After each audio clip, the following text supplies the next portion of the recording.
শুরু হলো 5ই আগস্ট যখন ছাত্র জনতা রাজপথে, তখনও জয় জয় আসলে সেরকম ভাবে নিশ্চিত হয়নি।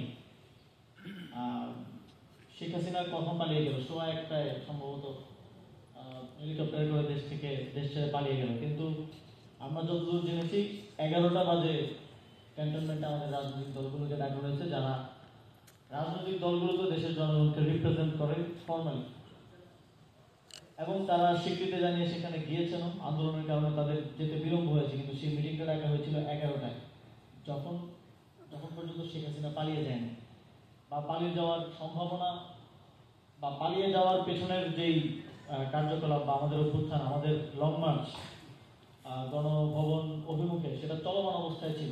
যে কোনো কিছু হতে পারতো, আমাদেরকে গুলি করে সেদিন এই লং মার্চকে ব্যর্থ করে ফেলা হতে পারতো। সেক্ষেত্রে চিত্রটা আসলে কি হতো, এই প্রশ্নটা আমি রাখতে চাই, কারণ আমার জায়গা থেকে এখন মতামত দেওয়াটা বোধহয় শোভনীয় হবে না বা অনেকে পছন্দ করবে না।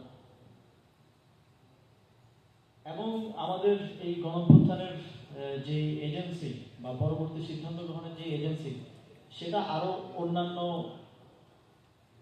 পাওয়ার স্ট্রাকচারের হাতে দিয়ে দেওয়া হলো, এবং সেখানে এক প্রকার অ্যাগ্রি করে আসা হলো। আমি জানি কয়েকটা রাজনৈতিক দল বিরোধিতাও করেছে। তারা সেখানে বলেছে যে ছাত্র নেতৃত্বের সাথে বসা প্রয়োজন, গণঅভ্যুত্থানের নেতৃত্বের সাথে বসা প্রয়োজন। তারপর সেখানে এক ধরনের মতানৈক্য থাকা সত্ত্বেও সেখানে এক ধরনের এজেন্সি দিয়ে আসা হলো একটা অন্তর্বর্তীকালীন সরকার গঠনের, এবং সেটার ঘোষণাও আসলো। যদিও সম্ভাবনা ছিল সামরিক শাসনের, এবং আমাদের তখনকার বক্তব্যে আপনারা দেখেছেন যে আমরা কোনোভাবেই বাংলাদেশের গণতান্ত্রিক যেই ধারাবাহিকতা, সেটাকে সে সময়ে ভঙ্গ করতে চাইনি, কারণ এর আগের সামরিক শাসনের অভিজ্ঞতা আমাদের জাতির রয়েছে, এবং সবচেয়ে বেশি রয়েছে পাকিস্তান আমলের সামরিক শাসনের অভিজ্ঞতা, এবং সবচেয়ে রিসেন্ট রয়েছে 1/11 অভিজ্ঞতা।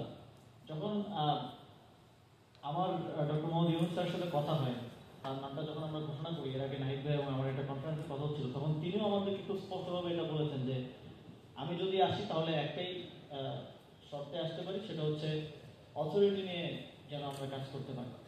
আমাদেরকে যেন পেছন থেকে, ওনার ইঙ্গিতটা 1/11 সরকারের প্রতি ছিল। সরাসরি সেই 1/11 মতো কর্তৃত্ব প্রতিষ্ঠা করতে না পারলেও নানাভাবে চাপ প্রয়োগ করে এবং বিভিন্ন রাজনৈতিক অরাজনৈতিক শক্তির সাথে এক ধরনের বোঝাপড়ার মাধ্যমে এই সরকারকে একটা অথরিটেরিয়ান বা ওই ধরনের কর্তৃত্ব দেওয়ার সরকার হিসেবে গড়ে উঠতে বাধা দেওয়া হয়েছে, এবং অনেক ক্ষেত্রে তারা সফল হয়েছেন। গণঅভ্যুত্থানের শক্তিদের মধ্যে বিভাজন এর একটা বড় কারণ হিসেবে আমি এটাকে মার্ক করতে চাই। ফলে যেটা হয়েছে, আমরা যে ধরনের ড্রাস্টিক্যাল চেঞ্জ চেয়েছিলাম সেটা বাস্তবে সম্ভব হয়নি। তবে এখানে আরেকটা জিনিস